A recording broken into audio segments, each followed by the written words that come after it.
नमस्कार दोस्तों।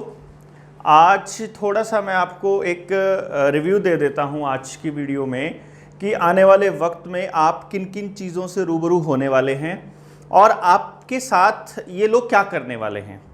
ये लोग मतलब न्यू वर्ल्ड ऑर्डर वाले लोग, जिन लोगों ने सारी सरकारों को अपना गुलाम बना लिया है। किसी को अगर ये लगे कि हम भाजपा की सरकार की बात कर रहे हैं तो याद कीजिए और याद रखिए कि राजस्थान के अंदर कांग्रेस की सरकार है, केरला के अंदर आपकी कम्युनिस्टों की सरकार है, आपकी उद्धव ठाकरे की सरकार महाराष्ट्र में है और बीजेपी की सरकार हरियाणा समेत बहुत सारे राज्यों में भी है और दिल्ली के अंदर केजरीवाल की सरकार है, पंजाब में भगवंत मान है, वो भी यही कर रहा है।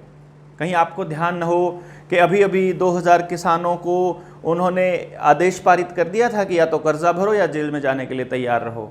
उन्होंने भी सीसीटीवी कैमरास चालू कर दिए थे।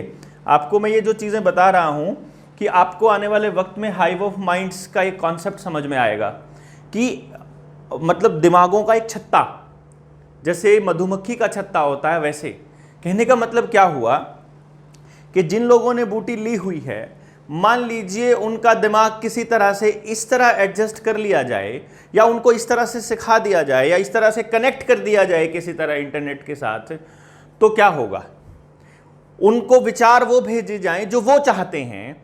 तो और आने वाले वक्त में उनके बिहेवियर को कंट्रोल करने के लिए अगर इंटरनेट का इस्तेमाल किया जाए तो कैसा लगेगा आपको। ये हाइव ऑफ माइंड्स है जो आने वाले वक्त में आपको देखने को मिलेगा। जो टेक्नोलॉजी आर्टिफिशियल इंटेलिजेंस है, चाहे आपका रोबोटिक्स है, दोनों के दोनों कॉन्सेप्ट को समझने के लिए आपको ये पता होना चाहिए कि वो सिर्फ और सिर्फ 5G से चल सकता है, वह कंट्रोल हो सकता है, उसको 4G या 3G में नहीं चलाया जा सकता। दूसरा, ब्लॉकचेन खूब आपको समझ में आएगा, यानी आप जो कर रहे हैं, आपकी ज़िंदगी से जुड़ी हुई हर चीज़ का डेटा उनके पास हो और उसके बाद वो उसके हिसाब से डिसाइड करें कि आपको इन्फॉर्मेशन कौन सी देनी है। जैसे आपके मोबाइल के ऊपर एडवर्टीजमेंट कौन सी आएगी, ये इस बात पर निर्भर करेगा आपके खाते में कितने पैसे पड़े हुए हैं, आप दिन में किस किस तरह की बातें करते हो, किस तरह के लोगों से मिलते हो, कैसे होटल्स में और किस तरह की चीज़ों पे जाते हो। आपकी जहाँ जहाँ गाड़ी स्टॉप करती है, आपका मोबाइल आपकी लोकेशन के साथ एक एक चीज़ ऑब्जर्व करता है कि आपको क्या क्या पसंद है, आप किस तरह से, आप कितने रुपए का खाना ऑर्डर करते हो, आप क्या क्या चीज़ें करते हो। तो जो ऑनलाइन आपकी ट्रांजैक्शन है, ये असल में आपके ऊपर सर्वेलेंस का काम कर रही है। जो आने वाले वक्त में आपने चाइना में एक चीज़ देखी होगी कि रोबोटिक्स आ रही है, रोबोटिक्स के साथ साथ आर्टिफिशियल इंटेलिजेंस बता रही है लोगों को कि तुम यहाँ नहीं जा सकते। एक बंदा घर से बाहर निकलता है, आगे आके रोबोट खड़ा है, वो कहता है स्कैन करो तुम अपना आई कार्ड मतलब जो भी सर्टिफिकेट कहा था ना आपको कि सर्टिफिकेट होगा तो तुम सेक्रेटरीट में जा पाओगे, सर्टिफिकेट होगा तो तुम स्कूलों में जा पाओगे, पहली खुराक का, दूसरी खुराक का। तो इस तरह से एक रोबोट है, वो आपको बता रहा है कि अभी पहले स्कैन करो यहाँ पे, जैसे बार कोड स्कैन करते हैं आप लोग, अभी तो पेमेंट करते हुए सब स्कैनिंग आपको आ गई है करनी। ये एक्चुअली जो स्कैनिंग जो ऑनलाइन में मोड आया था, ये उसी चीज़ को चेक करने के लिए था कि आपने स्कैन किया, अरे आप तो अपडेटेड नहीं हो, आपने तो ये तीसरे वाली नहीं ली है, इसका मतलब है कि आप सरकार की बात को पूरी तरह से नहीं मान रहे हो, पहले वापस जाइए और अपनी तीसरी ले करके आइए।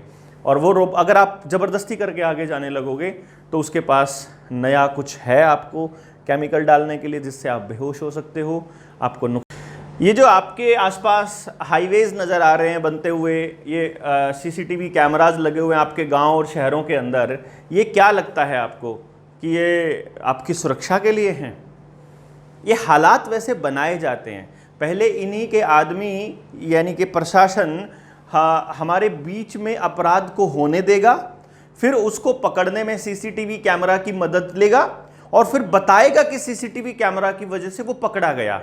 तो आप लोग अपने बच्चों के लिए खुद से सीसीटीवी कैमराज मांगोगे, फिर आपकी हर गली में सीसीटीवी कैमरा होगा।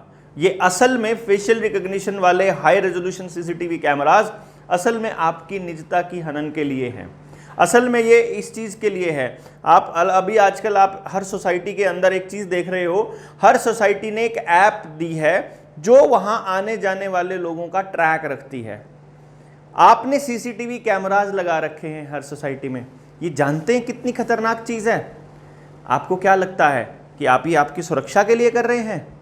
आपकी सुरक्षा आपके पड़ोसी से ज्यादा कोई नहीं कर सकता है।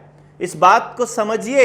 सीसीटीवी कैमरा उस अपराध को होने के बाद उस अपराधी को पकड़ने में मदद कर देगा, उस अपराध को रोकने में आपका पड़ोसी मदद करेगा।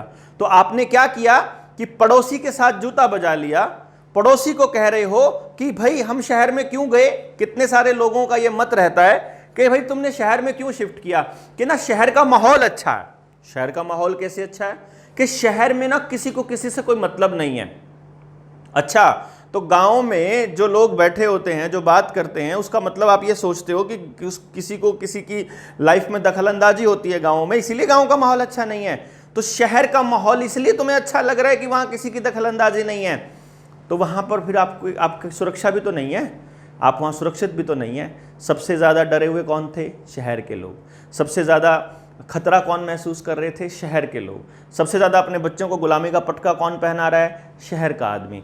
और अभी भी सबसे ज़्यादा जो इस देश के, जो इस पूरे सिस्टम के अंदर जो ये आपको लगाए जा रहे हैं पहले और दूसरे, इसको कौन प्रमोट कर रहा है? शहर का आदमी। क्यों?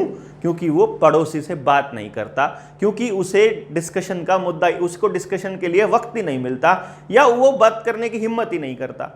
कबूतर खानों में कैद हुए लोग बैठे रहते हैं, पड़ोसी के साथ क्या हो रहा है हमको मालूम ही नहीं है, हम तो सीसीटीवी कैमरा में देखेंगे। तो सीसीटीवी कैमरास असल में आपकी निगरानी के लिए हैं।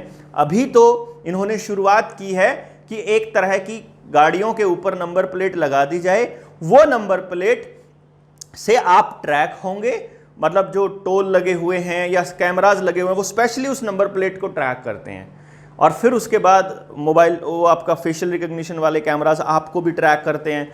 तो कल को जब सरकार लॉकडाउन लगाएगी और वो कहेगी कि अगर आप घर से बाहर निकले तो इतने रुपए का जुर्माना है, और वो जुर्माना आपकी फेस को पढ़ के कैमरा अपने आप आपके खाते से काट लेगा, तब आपको कैसा लगेगा? नौकरियों की जरूरत इनको नहीं है, नौकरों की जरूरत आपको, नौकरियों की जरूरत है। काम आपको नहीं मिलेगा, आपको घर बैठे खाना मिलेगा केवल, और वो भी गुलामी करने के बदले में। ये समझ लीजिएगा, ऐसा दौर आने वाला है, क्योंकि ये लोग क्राइसिस को लेकर के आएंगे।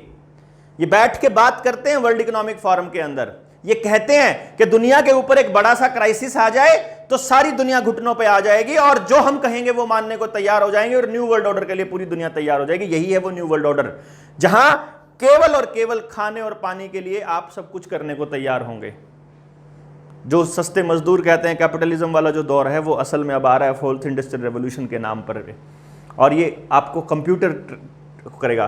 जो ये फूड क्राइसिस और एनर्जी क्राइसिस हो रहा है ना, कोयले की कमी, मतलब ये 6000 मीट्रिक टन कोयले को आग लगा देंगे, और उधर जो है अडानी बाबा का बाहर कोयले की खदानों में ठेका है। याद है ना, जब एसबीआई से 6000 करोड़ रुपए का लोन दिलाया था मोदी जी ने इनके साथ में जाकर के, वो कोयला अब इनको इंपोर्ट करना है, वो खर्च भी तो करना है। तो यहां पे क्राइसिस दिखाया जाएगा तो महंगा दिया जाएगा दाम। जो 6 रुपए में बात हुई थी हम बिजली देंगे, अब कह रहे हैं हम तो 14 रुपए से कम नहीं देंगे, उसके बदले में बिजली काट लेगा, आपको नहीं मिलेगी बिजली।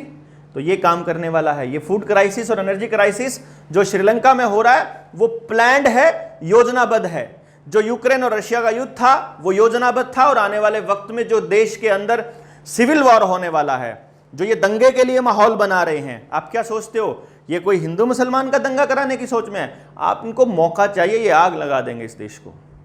ये जाति के नाम पे, धर्म पे नाम पे, पंथों के नाम पे, खालिस्तान के नाम पे, किसी भी संत के नाम पे कभी भी कुछ भी करवा देंगे। और ये कंट्रोल ग्रुप इसीलिए बना रखे हैं इन्होंने।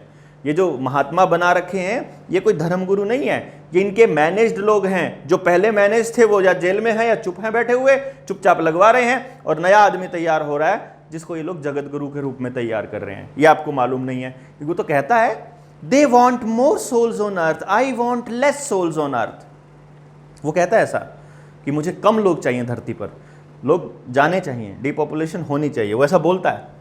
तो इसलिए मैं आपको एक बात, एक क्लोरीनेशन का मुद्दा बहुत इंपॉर्टेंट है आप लोगों के लिए, कि आपके पानी को लगातार क्लोरीनेशन किया जा रहा है। जो क्लोरीनेशन केवल 2 बार होना चाहिए साल में, मैक्सिमम 2 बार होना चाहिए, वो किया जा रहा है अब आपके पानी के साथ। मतलब जब हमने पूछा कि ये क्यों कर रहे हैं, तो इसके ऊपर मैं अलग से एक वीडियो बनाऊंगा। जो इन लोगों ने सीवरेज पानी के वाटर ट्रीटमेंट प्लांट्स का ट्रीट करके जो पानी आया है उस पानी के अंदर क्या गड़बड़ है, उस पानी के अंदर क्या समस्या है, और उसको दूर करने के लिए क्लोरीनेशन कर रहे हैं। और वो क्लोरीनेशन कितना ख़तरनाक है एक बार सर्च कीजिए आप लोग। गूगल ने अभी वो इन्फॉर्मेशन डिलीट नहीं करी है कि क्लोरीनेशन से क्या होता है, आप ढूंढिए उसके अंदर। और वो जानबूझकर किया जा रहा है इन एजेंसीज़ के द्वारा। तो आपको एक बात समझनी होगी कि अगर आप अपने हक की लड़ाई के लिए नहीं लड़ेंगे, आप अपने लिए नहीं बोलेंगे, जागृत नहीं होंगे, पड़ोस को जागृत नहीं करेंगे, कोई बचाने आने वाला नहीं है। कुछ लोग पूछते हैं कि क्या करें हम, एक ही काम करना है, आपको अपने सर्कल को तैयार करना है। यानी अगर मैं ये कहूँ कि फॉर एग्ज़ाम्पल मैं आपको ये कहता हूँ कि यहाँ पर मैं हूँ और मैं चाहता हूँ कि मैं सुरक्षित रहूँ, तो आपको अपने दायरे में जितने भी लोग यहाँ पर हैं इन सबको जागृत करके अपने लिए तैयार करना होगा। कल का केस आपने देखा होगा, जब चंडीगढ़ के अंदर सेक्टर 10 में जो ज़बरदस्ती लगाए जा रहे थे तो वहाँ टीम पहुँच गई, सारी बातें बताई, मान गई, बाकी सारे भी मान गए। आज सफीदों के पास एक गांव के अंदर एक बच्चे को ज़बरदस्ती लगा दिया गया है, उस टीचर के ऊपर FIR होने वाली है हत्या के मुकदमे के दर्ज में, मैं आपको हत्या के मुकदमे के जुर्म में, और उस प्रिंसिपल के ऊपर भी, और जो स्टाफ वहाँ लगाने गया था उसको भी। ना कोई साइड इफ़ेक्ट की लिस्ट बता रहा है, ना कोई पहले इन्फॉर्म्ड कंसेंट ले रहा है, और लगाए जा रहे हैं क्योंकि आप जागृत नहीं हो। तो आपको जागृत होना पड़ेगा अपने आसपास को जगाने के लिए। तो मुझे उम्मीद है कि आप इस जागृति को कंटिन्यू रखेंगे। अगली वीडियो में जल्दी ही मिलते हैं, तब तक के लिए बहुत बहुत धन्यवाद, शुक्रिया, नमस्ते।